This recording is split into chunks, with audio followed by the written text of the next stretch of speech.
Hey guys, welcome back to FPL Fran. Today's video is going to be a Game Week 33 wildcard. The idea behind this video is to really talk about first what teams to target and why it is a good time, in my opinion, to actually drop all your Arsenal assets, particularly if you're wildcarding.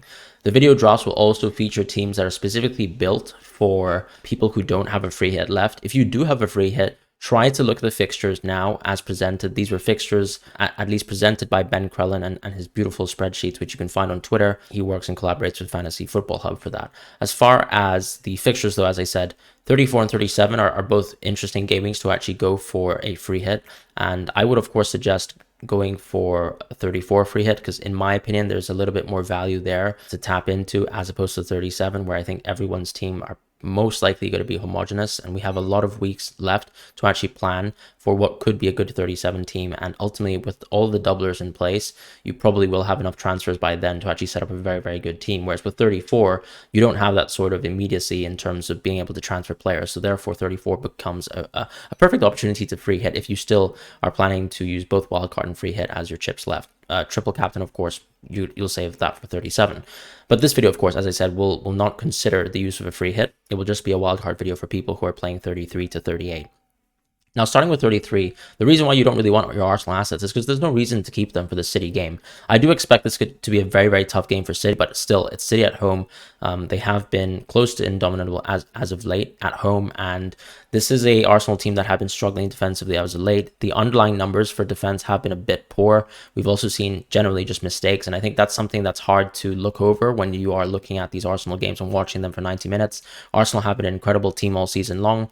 Clearly the second best team within the Premier League, and of course their position still suggests that they are, amongst the top two, and there's no reason to doubt that Arsenal would not do well for the rest of the run. But if you look at it, 34 is a single game we can play for Arsenal players, and it's not ideal to really just have one match versus Chelsea, even though Chelsea look diabolical, when a lot of people have double game weeks, and you're very happy to actually bench a lot of your players ahead so that you can actually field double game weekers who actually are playing from very good teams. So Brighton, Liverpool, and City, that could already make up 9 players in your team, and therefore you only really need 2 gaps left, and probably they're going to be filled out by 1, a Marcus Rashford, and 2, probably someone like a Trippier in your team, who I'd still prefer over an Arsenal asset in that Chelsea game, because it's hard to actually pick the right Arsenal asset for that Chelsea game. Could be Saka, could be Martinelli, but that also takes away from the midfield spots that would be occupying spaces within the Liverpool spots, United spots, and the Brighton spots. As far as Game Week 37, you don't really have to care about that so much, but when you look at Arsenal, that's the only fixture where you'd probably reconsider bringing back these Arsenal assets, right? Nottingham Forest is a prime fixture, so is Wolves, but Newcastle and Brighton are both opportunities for Arsenal assets to be dropped in your team, so there's no real reason to keep them until realistically 37, and for that reason I would recommend dropping Arsenal entirely. As far as the other teams to look at that have doubles, you've got Fulham, you've also got West Ham. You also have Newcastle, and Newcastle is going to be 100% a team that we will consider going for 3 players within. You're already seeing the attacking upside in recent games. Yes, they had one big game of a blip versus Aston Villa away from home, but Isak has looked incredible. The underlying numbers are fantastic as well, and you can see already he is a devastating player, whether he plays 65 minutes or 25 minutes. More often than not, we will probably see Isak play 65 minutes. I think today it was a bit of an aberration where they had absolutely destroyed Tottenham within 60 minutes, so there was no reason for Isak to play anymore. I mean, 6-1 lead was already insurmountable really for Spurs, or 5-1 I think, which was the score at the time. As far as West Ham, it's just tough because they're sandwiched between a Liverpool and a United and even a City fixture, which is part of the double game week, so I really wouldn't form West Ham as part of my consideration for any sort of plans and transfers. Antonio might be the one option to consider because the forward spots are a little bit more flexible in FPL, but I'd still not consider them. Maybe Zuma could be an interesting defender to look at if you were that interested, but these fixtures are very, very tough and scream lost clean sheets for me from West Ham, apart from the Crystal Palace away fixture.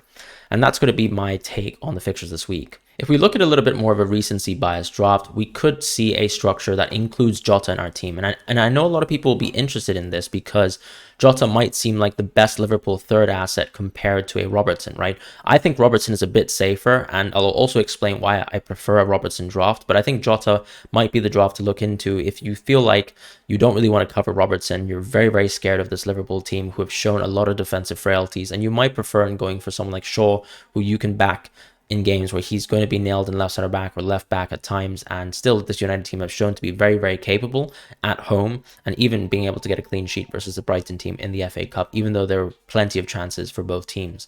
As far as the actual defensive structure, let's talk about that first. Ederson is one asset that I would consider 100% as a keeper. Yes, City have lost a lot of clean sheets this season, but there's no reason for me to say that Ederson is going to be anything but probably a top 2 goalkeeper until game week 38. He just has too many fixtures in hand. He has great opportunities to get clean sheets. He'll probably also have to make saves versus a team like Arsenal. And ultimately, he's a keeper, right? So that is nice in the sense that you no longer have to deal with Pep Guardiola-esque rotation. They're still involved in the Champions League. They'll have games with Madrid left. Potentially, they could also beat Madrid, which is sad to me. Of course, I'm a Madrid fan. But that would mean much more rotation for players like Mahrez, who you can see involved in the FA Cup, but not involved in the Premier League. And you can even see with the Ake injury that there might be more rotation, right? Just to make sure that players stay fit. You've seen John Stones' early substitutions. You've seen Diaz actually stay within the team, which is why I actually would recommend keeping Diaz in your team as well, because I feel like he's more nailed than any of the other midfielders within the game, with exception to Jack Grealish. And Jack Grealish for me just isn't that much of a high ceiling asset, despite me actually owning him in my team. I just own Jack Grealish because I don't have space for this sort of third Brighton midfielder spot. But because you will be wildcarding, you don't have to, let's say, hedge towards a Brighton defender. I feel like this is a perfect opportunity to go for these Brighton attackers. Why is that the case? Brighton have still shown to be a very, very capable team from the attacking point of view versus very, very tough teams. So if you look at any of the fixtures this season, when they've played teams like Arsenal, and apart from really this last FA Cup game, they've been more than capable in actually breaking the clean sheet of any opposing team. And the fixture run is just too perfect. With the amount of doubles you have, I just think Brighton attack just makes the most sense, and tripling up on them is a surefire way to sort of get rid of the conundrum that is actually picking the right 3 or the right 2 out of 3 combination of midfielders. As far as Trent, I think he's non-negotiable. Same with Trippier. Botman, for the same reasons that I explained with the Newcastle fixtures, you ultimately have a double in 36, and right now, Newcastle still seem to be a very capable team. There's also no reason, I would say, to actually keep a Newcastle midfielder, particularly when there are other people playing for doubles in Gaming 34. So that's kind of the issue as to why I wouldn't go for a Newcastle midfielder, despite them actually doing very well in terms of names like Willock and Murphy, and even Joe Linton at times. As far as Rashford, he's also non-negotiable along with Salah, which is why they both landed 2 other spots in the midfield. And then your front line is going to be probably Isak and Haaland. And I think those 2 players are actually nailed on any sort of Game Week 33 wildcard draft. But Jota, of course, fills in because you're covering these short-term fixtures that are fantastic for Liverpool. And it seems like at this point, he's probably the second most nailed-on attacker for this Liverpool team.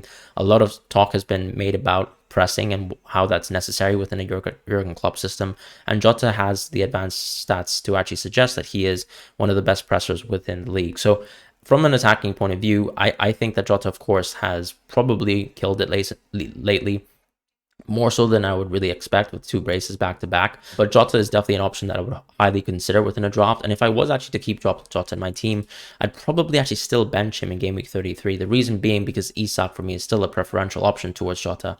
And I would actually probably vice captain Isak in this fixture because he's looked incredible as of late. Everton still look rather poor. Hard to actually pick the correct Brighton asset in terms of captaincy or vice captaincy in this week. Salah is a great option as well, but after the recent performances of West Ham, I do think you could suggest that West Ham have probably been very unfortunate this year because their defensive numbers from an underlying point of view have always been rather consistent this year. They're more closer towards the mid-table than what would suggest with their league ranking, outside of course this fantastic performance one-off versus Bournemouth and also the European result earlier on in the midweek. But Haaland is probably my captaincy option that I would be quite happy going for, considering that we've seen some really big failings with this Arsenal defense as of late, even from an underlying point of view. I would go for a Botman play here and actually start him, but you could equally just go for Shaw, particularly if you're very confident in the very poor performance that was showcased by Spurs. But the issue about Spurs is, even though that they are getting overwhelmed as of late from the defending point of view and being able to actually muster what is a capable defense versus teams with the back 4 showing today versus Newcastle, I still think that players like Shaw and Diaz have a much higher likelihood of losing their clean sheet than someone like Botman, who probably has a quite safe opportunity here to actually bag a clean sheet versus Everton. So that's kind of why I've gone for that. As far as another draft option, and one that I actually prefer a little bit more, but is a little bit safer, I suppose, it's going to be a Watkins draft. And this is going to be a Watkins draft that actually has Isak in the team. Now, oddly, I could not really pick the right Brighton midfielder to bench here, but if you like Isak so much and you're enamored by his recent performances and you think he'll do well versus Everton, similar to the way Brighton mid could do well versus Nottingham Forest, then I could suggest going for Isak and probably benching someone like McAllister, who you might see playing in a kind of centre mid position. But of course, with the recent performance of Brighton, you'd probably suggest that all three of those assets will continue to actually stay in your team. They've posted fantastic numbers, both underlying and also within actual points. And I don't really see a reason to actually bench any of those players over Isak. And Watkins has one of the prime fixtures this week. I'd also consider vice-captaining Watkins as well, because I think he is a supreme fixture. Fulham at home is exceptional. Fulham have been a team that, from the underlying point of view, is actually one of the, I think, worst three defenses in the league. So Aston Villa, who have also shown to be an indomitable home side as of late, of course, with a slight blip recently with Brentford, but keep in mind, of course, that's away from home anyways. You've got Aston Villa, who will look fantastic, and Watkins as well, who's performed fantastically at home. So that's a vice captaincy option for this week, and Haaland still the captaincy in this draft. The main difference, of course, is Robertson with Watkins versus Jota and Shaw. The reason why I don't really like Shaw is because of some of the defensive injuries that we've seen from United as of late. Now, of course, they did keep a clean sheet in the FA Cup semi-final, but I don't think you can take much from that sort of one-game fixture. Ultimately, they're going to still be involved with a lot of matches. A lot of players have played a lot of minutes lately, and they do seem like a team that is a little bit run over. You could even see that with the Bruno substitution within the FA Cup semi-final, whatever happens to him.